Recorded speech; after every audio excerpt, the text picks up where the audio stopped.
Hello everybody, my name is Braden Hopp, and today I'll be giving a mini lecture on conflict resolution.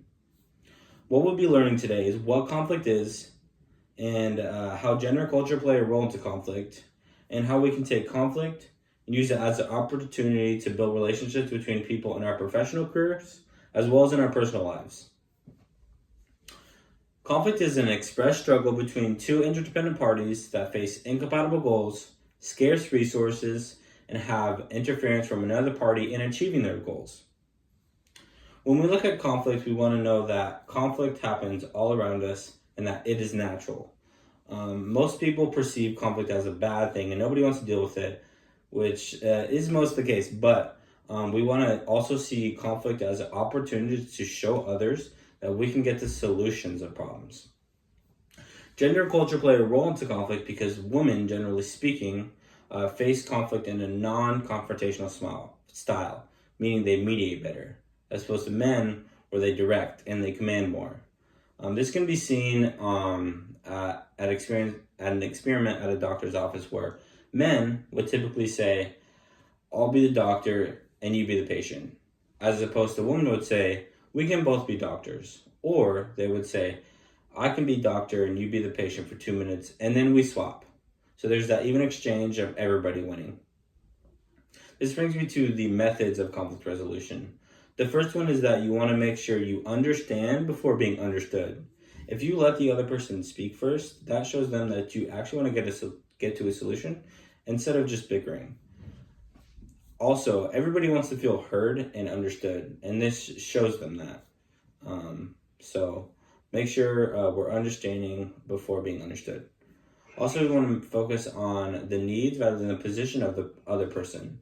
Meaning, if you take the opposition's position and you look at their basic interests of what they actually want, it's a lot easier to understand where they're coming from.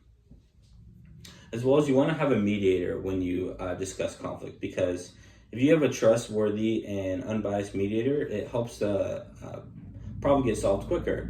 But on the flip side, if you don't have a mediator that's trustworthy and unbiased, it can be seen as a 2v1 argument while you don't really trust the other two people that you are speaking with. So you want to make sure the mediator is trustworthy and unbiased. The last conflict style is that you want to make sure you have a win-win conflict style, meaning that you go from adversarial attack and defense to everybody winning and collaborating while doing so. This brings me to the 5 conflict styles, which are competing, avoiding, accommodating, collaborating, and compromising. Competing is when you win and the other person loses, as opposed to avoiding, which is actually everybody loses because you basically hold all this hate and conflict inside of you and you don't get to a solution. So we don't want to avoid. Accommodating is when you're okay with losing as long as the other person wins. Compromising is when both parties actually win and lose.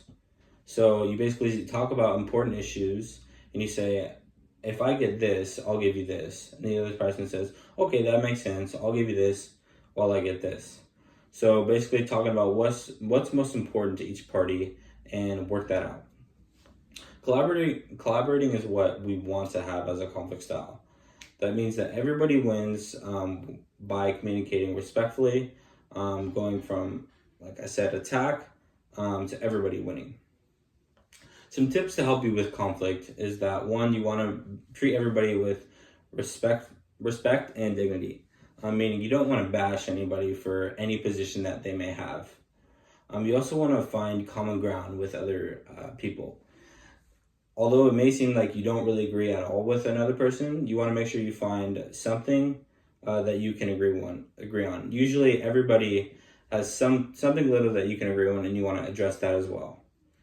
You want to also make sure you value diversity and differences, because if you do that, most creative solutions stem from different perspectives. So you want to make sure you invite those different perspectives. In conclusion, conflict is natural, and that by collaborating with one another and treating other people with respect, you can get to the conflict resolution. Thank you, everybody.